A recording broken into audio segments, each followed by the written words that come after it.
하나님 말씀 누가복음 16장 1절서부터 9절까지 보겠습니다.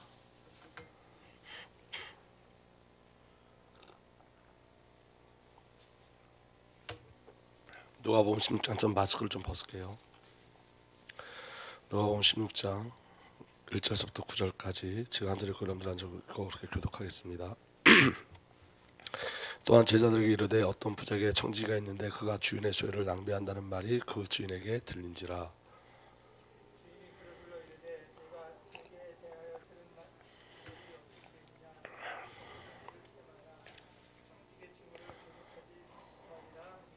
청지기가 속으로 이르되 주인이 내 직분을 빼앗았으니 내가 무엇을 할까? 땅을 파자니 힘이 없고 비로 먹자니 부끄럽구나.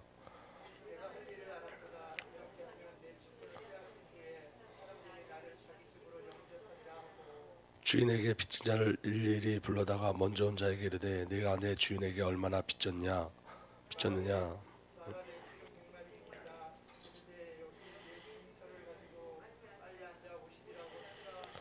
또 다른 이에게 이르되 너는 얼마나 빚졌느냐. 이르되 밀백석이니이다. 이르되 여기에 내 증서를 가지고 80이라 쓰라 하였는지라.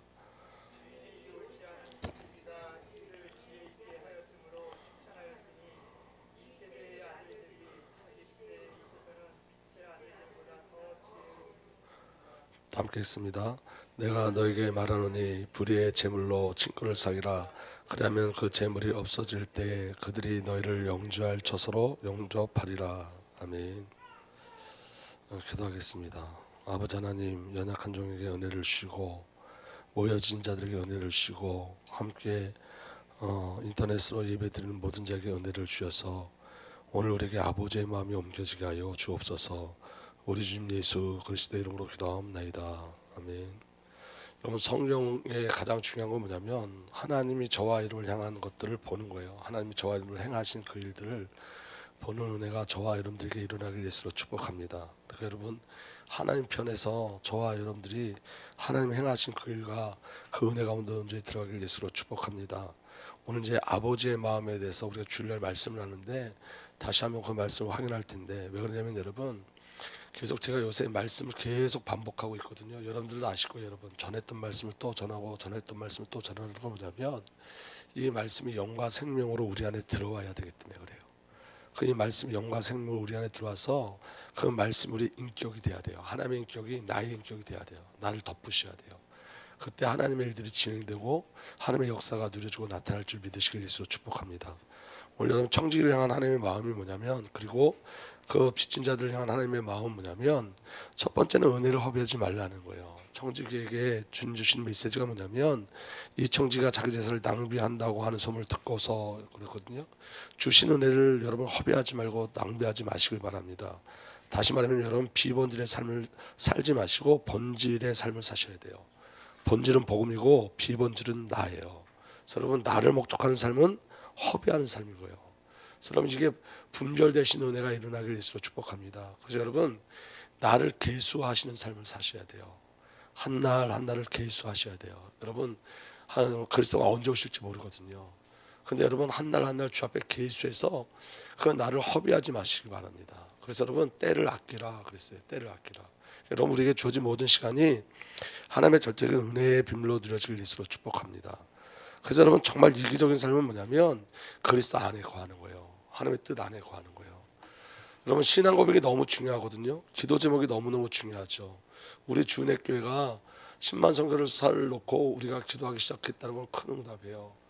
여러분, 우리가 하나님 나라를 구하고 있다는 것은 큰 은혜죠.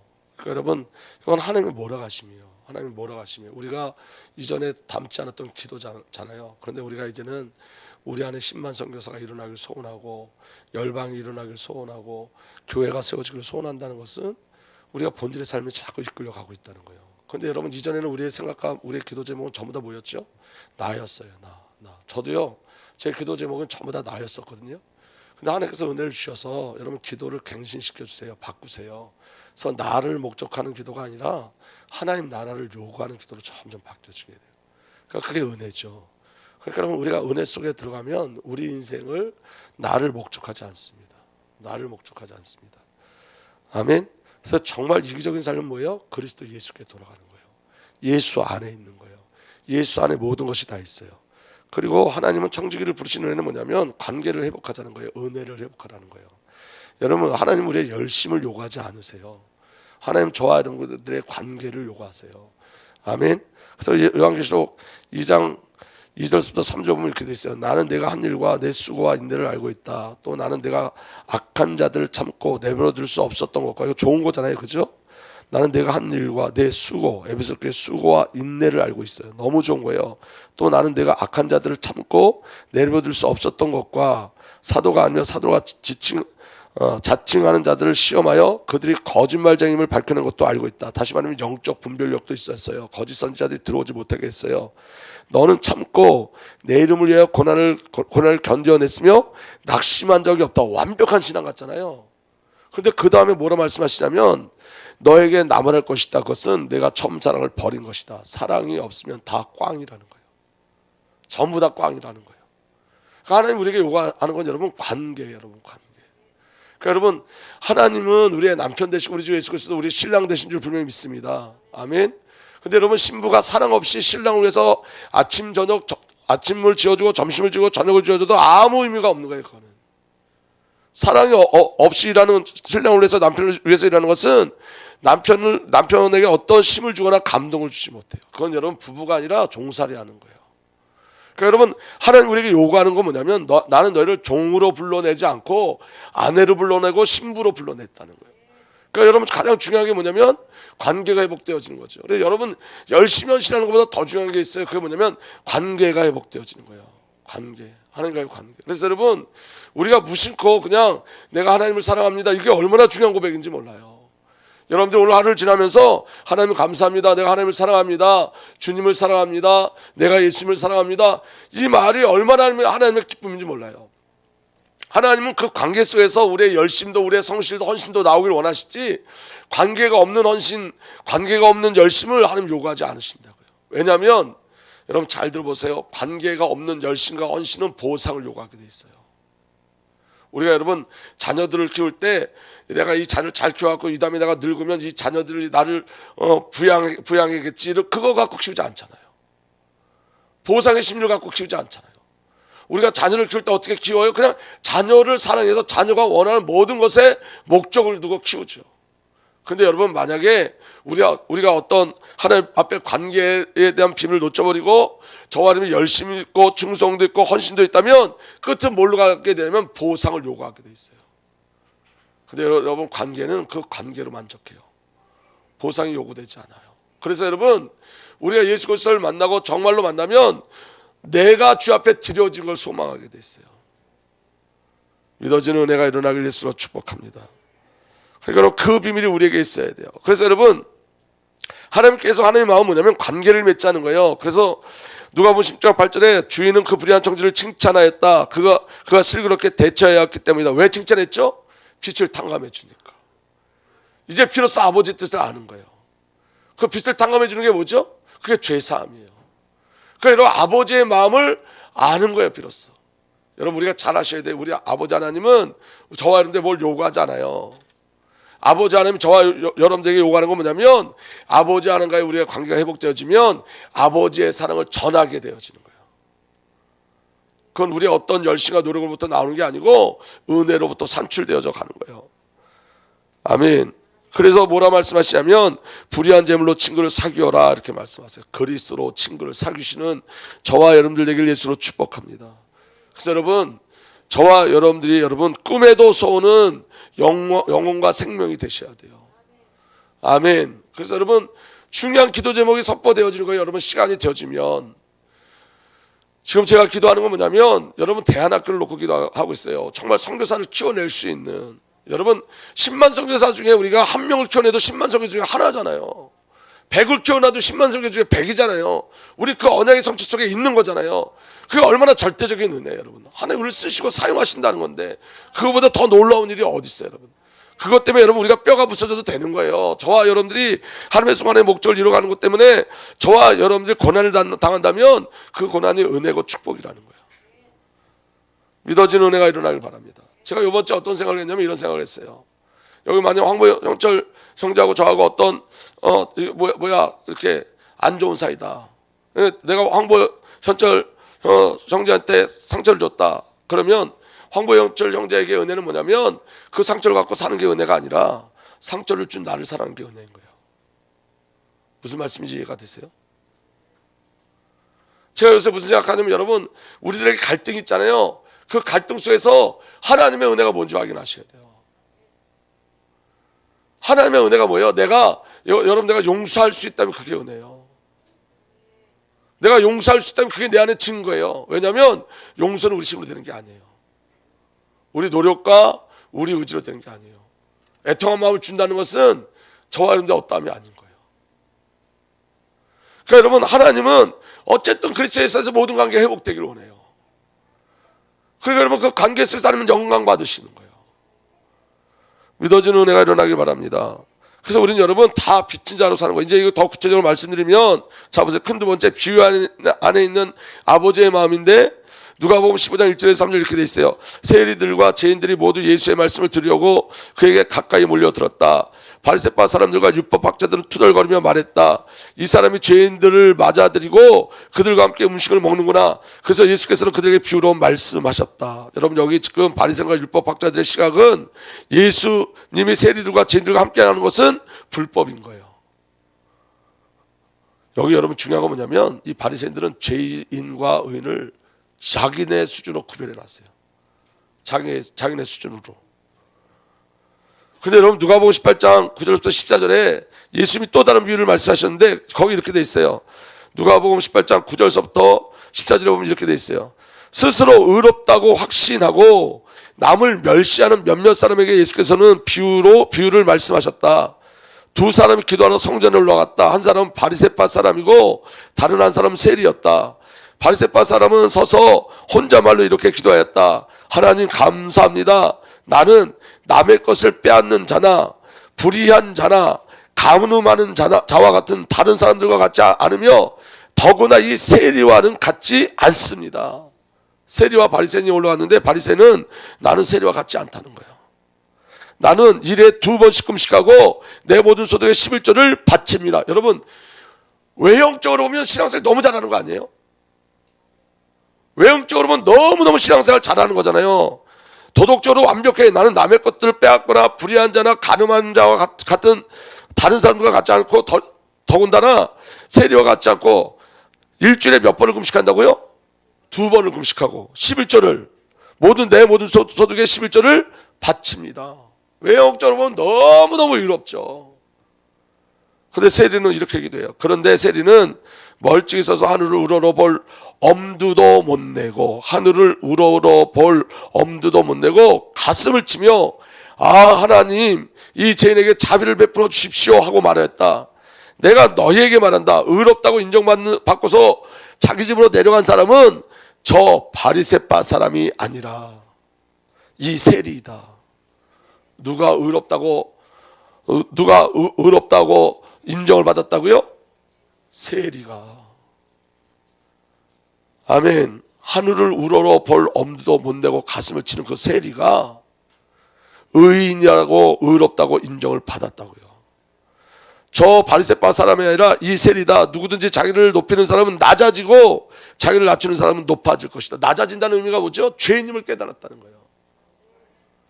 그러니까 여러분 잘 보세요. 지금 이 말하는 죄는 행위와 도덕적인과 윤리적 죄가 아니에요. 여러분, 우리는 행위로 여러분 죄를 말하지 않아요. 성경은 관계로 죄를 얘기해요. 아멘. 그럼 여러분, 우리가 말하는 애통하는 죄는 뭐냐면, 예수 그리스도의 십자가와 그 보혈의 필로 우리를 거룩하게 만들어 내셨음에도 불구하고 아직도 나를 목적으로 사는 그것에 대한 애통함이 죄인에 대한 애통함인 거예요. 예수님이 십자가에서 피 흘리심으로 말미암아 구원받은 저와 여러분들이 아직도 세상의 가치 속에 헤매고 있는 게 죄라고요. 하나님께서 예수 그리스도를 말미암아 세상에서 건져내시고 이제 세상의 기준이 아니라 세상의 가치관이 아니라 하나님 나라의 가치관으로 하나님 나라의 영광을 보여줬음에도 불구하고 세상의 가치관과 세상을 구하는 저와 여러분들이, 그게 죄라고요. 윤리와 도덕적으로 죄를 얘기하지 않는다고요. 여러분, 행위는 여러분, 하나님이 우리를 바라보실 때 행위가 절대 기준되지 않아요. 도덕과 윤리가 기준되지 않아요. 내가 구원받았는데도 구원받지 못한 자의 삶을 사는 게 애통한 거예요. 그게 죄라는 거예요, 우리에게. 행위가 아니에요, 여러분. 그러니까 여러분, 우리가 구원을 받으면, 아니 구원을 받고 우리가 하나님과의 깊은 관계 속에 들어가면 들어갈수록 우리는 더 많은 애통함이 생겨요. 왜냐하면 우리 자신이 자꾸 드러나잖아요. 오늘 기도하실 때는 우리 모든 죄가 다 폭로되는 시간 되게 해달라고.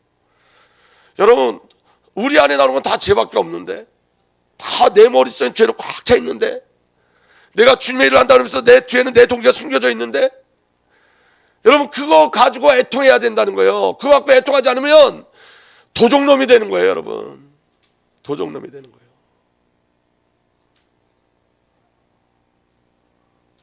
아멘.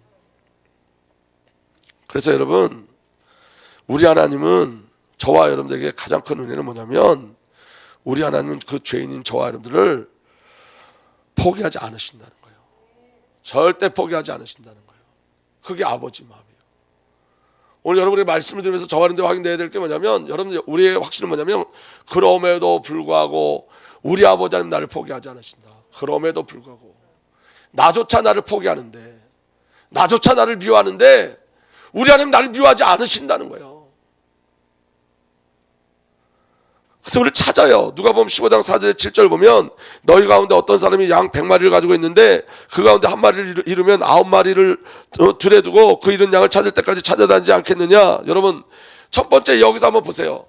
만약에 여러분 100마리 중에 100마리 중에 한 마리를 잃어버렸어요. 우리 같으면 9마리를 지켰어요? 한 마리 찾아가겠어요? 내가 한 마리 찾아가는데 99마리가 도망가면 어떡할 거예요? 원래 여러분 양의 기준은 도망치는 거거든요. 그러니까 이번에 선교사님이 와서 얘기하는데, 양의 속성이 어떠냐면 시편 23편에 3편에 지팡이와 막대기를 가지고 양을 우리를 이끌어 가신다 했잖아요. 지팡이는 어디 떨어지면 끌어올리는 거고, 막대기는 양이 너무 무지해서 말 안 들어서 때리는 거래요. 양이 그렇게 무지하대요. 그래서 여러분, 그 중동지에 가서 이런 양 같은 놈 그러면 우리나라에서 저런 개새끼를 이런 욕이래요. 똑같은 욕이래요. 그러면 그런 양의 기질을 두고 여기 9마리가 있는데, 99마리가 있는데, 요거 99마리 포기하고 한 마리 찾아가겠어요? 여기 비유에는 두 가지 비유가 있는 거예요. 난 못 가요. 여러분 가시겠어요? 숫자로 생각하면, 저와 여러분들 하나님께서 숫자로 생각하면 못 가요. 하나님 우리를 숫자로 생각하지 않으신다는 거예요. 하나님 저와 여러분을 생명으로 보시는 거예요. 아멘. 그리고 여러분 기억하셔야 돼요. 우리는 여러분 그 바리새인처럼 누구를 정죄하면 안 돼, 절대로. 오늘 제가 그 창대가 어떤 영상을 보내서 봤는데, 인도 사람인데 인도에서 죄를 져가지고 도망치듯이 우리나라가 어디 붙었는지 모르고 도망온 사람이 있어요. 근데 그 사람이 목사가 됐는데 한국말을 너무너무 잘해요.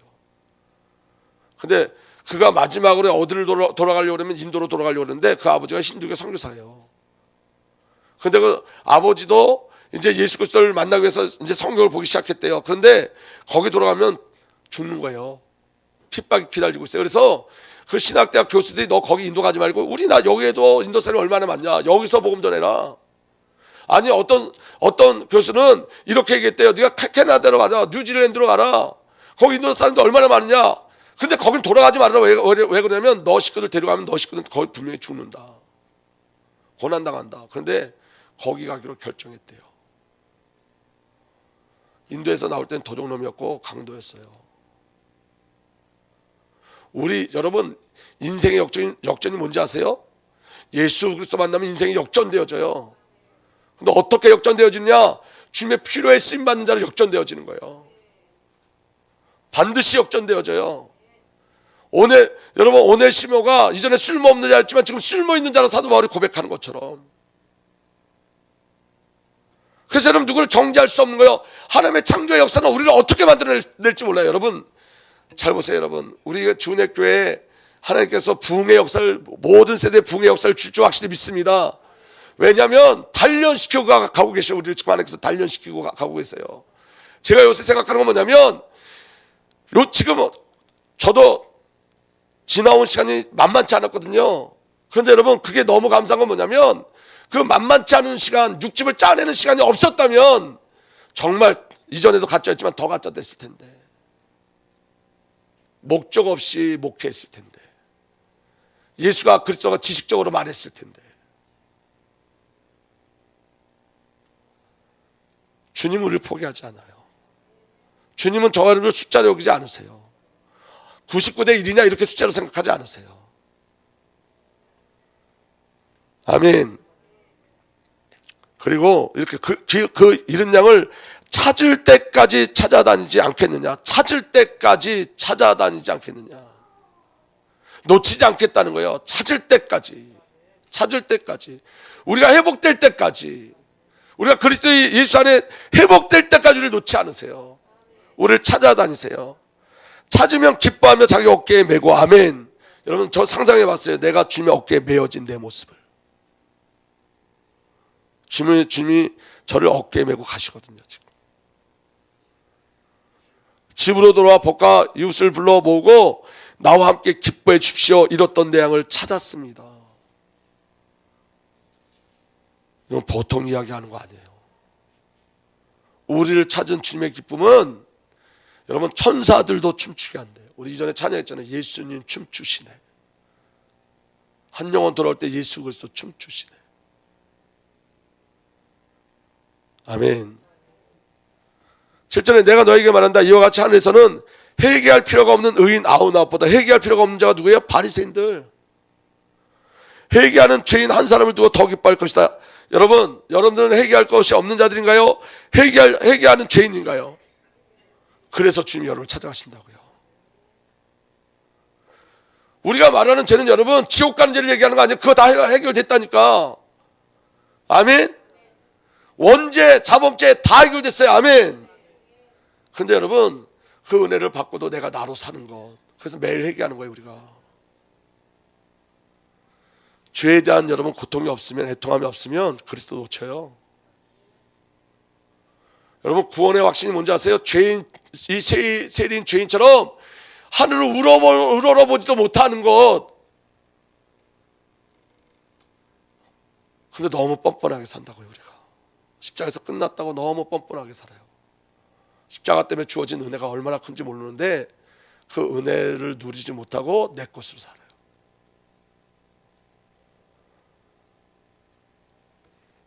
그래서 여러분, 회개는 내가 하나님께 돌아가는 게 아니라 하나님이 나를 찾아오시는 거예요. 이게 아버지 마음이에요. 너무 놀랍잖아요. 그래서 여러분, 오늘 새벽에 말씀드렸지만 순간의 선택이 10년을 좌우한다 그러는데 100년을 좌우한다 그러는데 사실 순간의 선택이 영혼을 좌우하죠. 그런데 여러분, 그 선택권을 내게 주지 않았다고요. 그게 회개예요. 그게 아버지 마음이에요. 우리 신앙의 가장 중요한 게 뭐냐면 아버지가 오늘 우리를 이끌어 가시는 거예요. 아멘. 에스겔 33장 보면 이렇게 기록되어 있습니다. 그러므로 너 사람아, 너는 이스라엘 족속에 전하여라. 그들이 말하기를 우리의 온갖 허물과 우리의 모든 죄악이 우리를 짓눌러서 우리가 그곳에서 기진하여 죽어가고 있는데 어떻게 우리가 살 수 있겠는가? 이 말은 무슨 말이냐면 이스라엘 백성들이 자기들이 당하는 고난 속에서 이게 우리의 죄 때문이라는 걸 알아요. 근데 돌아올 수 있는 길은 몰라요. 죄에 대해서 아는데 돌이킬 힘이 없어. 길을 몰라. 길을 알면 되는데 길을 몰라. 너는 그들에게 전하여라. 나 주 하나님의 말이다. 내가 내 삶을 두고 맹세한다. 나는 악인이 죽은 것을 기뻐하지 않고 오히려 악인이 그 길에서 돌이켜 떠나 사는 것을 기뻐한다. 너희는 돌이켜라. 너는 그 악한 길에서 돌이켜 떠나거라. 이스라엘 족속아, 너는 왜 죽으려 하느냐? 돌이키고 돌아오라 그러는데 힘이 없어. 갈 수 없어. 그래서 하나님이 목자를 보냈는데 목자들이 뭘 하냐면 너희는 살찐 양을 잡아 기름진 것을 먹고 양털을 옷을 입기는 하면서 양떼를 먹이지는 않는다. 너희는 약한 양들을 튼튼히 키워주지 않았으며 병든 것을 고쳐주지 않았으며 다리가 부러지고 상한 것을 싸매주지 않았으며 흩어진 것을 모으지 않았으며 잃어버린 것을 찾지 않았다. 오히려 너희는 양떼를 강압과 폭력으로 다스렸다. 목자가 없기 때문에 양떼가 흩어져 온갖 들짐승의 먹이가 되었다. 내 양떼가 모든 산과 모든 높은 언덕에서 헤매고 세계 각처에서 흩어지게 되었는데도 그 양떼를 찾으려고 물어보는 목자는 하나도 없다. 인간에겐 방법이 없다는 거예요. 여러분, 우리는 회개할 힘도 없어요. 능력도 없어요. 그게 우리예요, 여러분. 그래서 은혜가 아니면 안 되는 자들이에요. 은혜가 아니면, 그리스도 예수가 아니면 안 되는 자들이에요. 성령님이 아니면 안 되는 자들이에요. 그래서 하나님 뭐라고 말씀하시죠? 내가 목자가 돼서 내가 직접 갈 거야. 아멘. 참으로 나 주 하나님이 말한다. 내가 나의 양떼를 찾아서 돌봐 주겠다. 양떼가 흩어졌을 때 목자가 자기 양들을 찾는 것처럼 나도 내 양떼를 찾겠다. 아멘. 그 양이 누구예요? 양떼가 누구예요? 우리라고요. 하나님 우리를 구원해서 직접 오셨다고요. 캄캄하게 구름 낀 날에 흩어진 그 모든 곳에서 내 양떼를 구하여 내겠다. 아멘. 그 하나님의 의지가 예수 그리스도를 이 땅에 보내신 거예요. 그 하나님의 의지로, 그 하나님의 열정으로, 그 사랑으로 예수 그리스도를 이 땅에 보내신 거예요. 내가 직접 내 양떼를 먹이고 내가 직접 내 양떼를 눕게 하겠다. 나 주 하나님의 말이다. 헤매는 것은 찾아오고 길 잃은 것은 도로 데려오며 다리가 부러지고 상한 것은 싸매어 주며 약한 것은 튼튼하게 만들겠다. 아멘. 이게 하나님의 언약이에요. 이게 아버지 마음이라고요. 아버지 마음. 아버지는 저와 하나님을 끊임없이 찾으세요. 찾아내세요. 찾고 또 찾고 끊임없이 찾아내서 저와 하나님을 치유하시는데, 헤매는 것은 찾아오고 길 잃은 것은 데려오고 다리가 부러지고 상한 것은 싸매어주고 약한 것은 튼튼하게 만들겠다. 이게 저와 하나님을 향한 하나님의 의지고 마음인 거예요. 그러니까 여러분 낙심하지 말라고요. 아멘. 여러분, 절망과 낙심이 중요한 거예요. 그것도 은사예요. 은혜예요. 근데 여러분, 그 절망에 머물러 있으면 안 돼요. 절망이 과정이 돼야지. 어떤 과정? 그리스도를 바라보는 과정, 은혜를 체험하는 과정. 근데 여러분, 반드시 우리에게 필요한 게 있어요. 반드시 필요한 게 뭐냐면 내 자신에게 매일 낙심하셔야 돼요. 그럼 나는 죽고 예수 그리스도를 매일 소망하셔야 돼요. 예수로 살고. 여러분, 신앙의 가장 무서운 적이 뭐냐면 나를 신뢰하는 거예요. 나를 신뢰하는 거. 그 인도 목사님이 그렇게 얘기하더라고요. 여호와는 나의 목자시니. 우리는 그렇게 고백하는데 여호와만 나의 목자가 아니잖아요. 우리가 경제도 나의 목자가 되고 사람도 나의 목자가 되지 않나, 이렇게 얘기하더라고요. 목자는 그리스도 예수 한 분인데 우리는 다른 목자를 너무 많이 세우고 간다는 거예요. 여러분, 그리스도가 완전한 목자예요. 그래서 여러분, 이사야 34장 5절에서 7절 이렇게 기록되어 있습니다. 그러나 그가 찔린 것은 우리의 허물 때문이고 그가 상처를 받은 것은 우리의 약함 때문이다. 그가 징계를 받음으로써 우리가 평화를 누리고 그가 매를 맞음으로써 우리 병이 나았다. 여러분, 여기 분명히 기억할 건 뭐냐면 그가 찔린 것은 우리의 뭐 때문이라고요? 허물 때문이고 그가 상처를 받은 것은 우리의 뭐 때문이라고요? 악함 때문이라. 악함. 그가 징계를 받음으로써 우리가 뭘 누리고? 평화를 누리고 그가 매를 맞음으로써 우리가 병이 나았도다. 그럼 거꾸로 왜 우리가 평화가 없을까요? 허물과 죄 때문에, 악함 때문에 평화를 잃어버린 거예요. 왜 우리가 질병에 걸려있죠? 왜 죽음에 걸려있죠? 허물 때문에, 악함 때문에. 근데 여러분, 하나님께서 그리스도를 통해서 우리 대신 주님이 찔리시고 우리 대신 주님이 매 맞으시고 우리 대신 주님이 징계를 받으심으로 말미암아 저와 여러분들에게 평화와 치유의 역사가 일어난 줄 믿으시길 바랍니다. 그리스도 예수 안에서 모든 것을 다 회복하신 거예요. 우리는 모두 양처럼 길을 잃고 각기 제 갈 길로 흩어졌으나 주님께서 우리 모두의 죄를 그에게 지우셨다. 여러분, 저를 한번 보세요. 여기 6절에 우리 모두 양처럼 길을 잃고 각기 제 길로 흩어졌으나, 이게 누구예요? 이게 누구예요, 여러분? 이게 이스라엘이에요? 한국 교회예요? 성도들이에요? 누구예요? 나예요. 나. 제가 오늘 새벽에 이 말씀 읽으면서 많이 울었어요. 왜냐하면 여러분, 제갓길로 간 게 저라는 게 보여지니까. 그렇게 끊임없이 나는 내 마음대로 내 고집대로 내 갈 길로 나 혼자 그렇게 늘 도망침에도 불구하고 하나님이 나를 찾아오셔요. 이게 어떻게 표현할 수 없는 은혜더라고요. 그 다음에 드라크마 비유가 나오잖아요. 드라크마는 여러분 생각이 없는 존재예요. 그죠? 느낌이 없는 존재예요. 맞죠? 그런데 내가 의미 있는 존재가 되고 내가 가치가 되어져 버렸어요. 너무 감사해서 이거 어떻게 표현할 수가 없더라고요. 나는 존재도 아니었는데, 세상의 존재도 아니었는데, 나는 세상의 어떤 가치, 사람이 나를 인정해주는 가치도 아니었는데, 나는 생각조차 할 수 없는 자였는데 하나님이 나를 가치로 인정해 주셨어요. 가치, 존재로 인정해 줬어요. 나는 내 마음대로, 내 뜻대로, 내 고집대로 막 갔는데, 근데 주님이 나를 붙잡아 주셨어요. 나를 찾아오셨어요. 내 대신 찔리시고 맞으셨어요. 징계를 당하셨어요.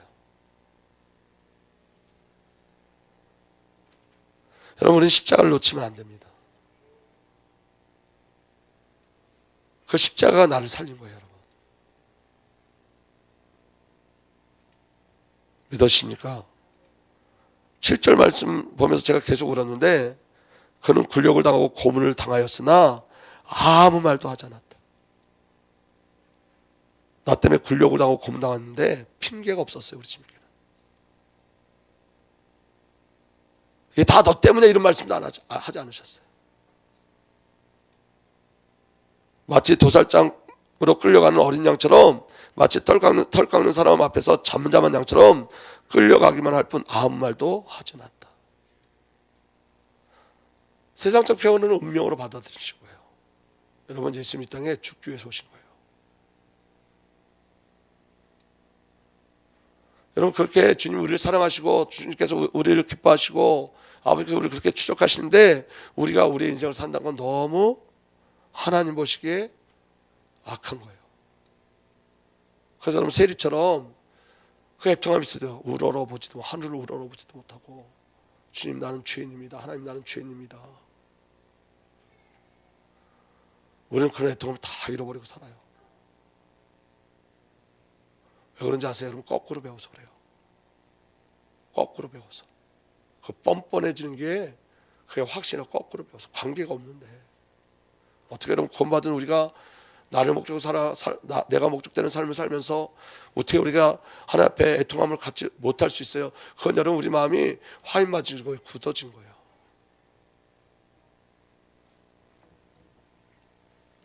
아멘. 드라크마 비유 봤던 금요일날 할 건데, 여러분, 말씀을 묵상하셔야 돼요. 말씀을 계속 묵상하셔야 돼요. 여러분, 말씀을 묵상하면 하나님이 여러분들에게 새로운 메시지를 계속 던지세요. 은혜를 계속 던져주세요. 우리가 하나님과 교제하고 소통할 수 있는 유일한 비밀은 말씀의 묵상이에요, 여러분. 그리고 그 은혜를 확인하는 거예요. 여러분, 저는 우리 교회에 우는 자들이 있었으면 좋겠어요. 새벽마다 애통해서 우는 자들이 있었으면 좋겠어요. 눈물로 간구하는 자들이 있었으면 좋겠어요. 내 자신이 말씀에 비춰서 정확히 보여줘서 내가 하나님 앞에 얼마나 악한 길을 가고 있는지, 구원을 받아놓고도 구원의 반대길을 내가 얼마나 전진해 가고 있는지. 요새 제게 주신 하나님의 음성이 있는데, 그게 바로 뭐냐면, 여러분, 십자가를 뚫으면 부활의 시간을 누려요. 그 다음부터는 여러분, 어떤 것도 우리를 공격하지 못해요. 왜냐하면 사단은 부활의 세계에 절대 못 들어와요. 생명의 세계에 절대 못 들어와요. 우리가 아직도 세상에 살기 때문에 사단이 우리를 건드리는 거예요. 십자가를 통과해서 부활의 영광 속에 들어가면 어떤 것도 못 건드려요. 하늘의 영광을 온전히 누릴 수 있어요. 그 비밀을 누리길 예수로 축복합니다. 여러분, 이번 한 주간에 저와 여러분들이 세리처럼 기도했으면 좋겠어요. 아까 우리 장로님 기도하실 때 제 마음에 너무 감사했어요. 하나님, 우리 죄의 폭로, 이거 너무 중요한 거예요. 그리고 하나님의 손, 그 10만 성교사, 이제 우리가 그렇게 기도할 수 있다는 게 너무 감사했어요. 하나님의 은혜가 저와 여러분들에게 부어지기를 예수님으로 부탁드립니다. 아버지 하나님, 우리의 마음을 열어주시고 만져주셔서 하나님의 영광의 나라를 보게 하여 주십시오. 그 십자가의 사랑과 하나님이 우리를 추적하신, 찾고 또 찾아 우리를 어깨에 메고 돌아와 기뻐하고 노래하고 잔치하시는 그 아버지 마음이 어떤 마음인지 알게 하시고 91마리를 내려놓고 나 찾기 위해서 찾고 또 찾는 아버지의 애통함과 아버지의 안타까움과 아버지의 사랑한 마음 우리가 알기를 원합니다. 매일 도망 다니려고 하는 우리의 근성들, 양의 근성들, 못된 근성들 무너지게 하여 주옵소서. 성령께서 우리를 만지시고 또 이끌어 주셔서 주님이 목적되게 하시고 주님을 소원하게 하여 주십시오. 하나님의 필요 속에 들어갈 수 있는 은혜를 허락하여 주십시오. 생명의 일들이 일어나게 하시고 아버지 마음이 우리에게 옮겨져서 나를 공격하는 자를 사랑하게 하시고 나를 미워하는 자를 사랑하게 하시고 그 마음으로 생명의 길로 볼 수 있는 눈들이 열려지게 하여 주십시오. 그래서 이 마지막 때에 날마다 주님 오시기를 갈망하고 기다리고 주의 마음을 가지고 우리도 찾고 찾는 자들 되게 하셔서 생명의 비밀, 참 전도와 선교의 축복을 온전히 누리게 하여 주십시오. 이제는 우리 구주 예수 그리스도의 놀라우신 은혜와 우리 아버지 하나님의 사랑과 성령 하나님의 내주 인도와 역사 교통하심이 우리를 너무너무 사랑하셔서 우리를 찾고 또 찾는 그 아버지의 마음을 알고 소망하는 하나님의 귀한 언의 백성들 위해 이제로부터 영원토록 함께 계시기를 간절히 축복하고 축복하옵나이다. 아멘.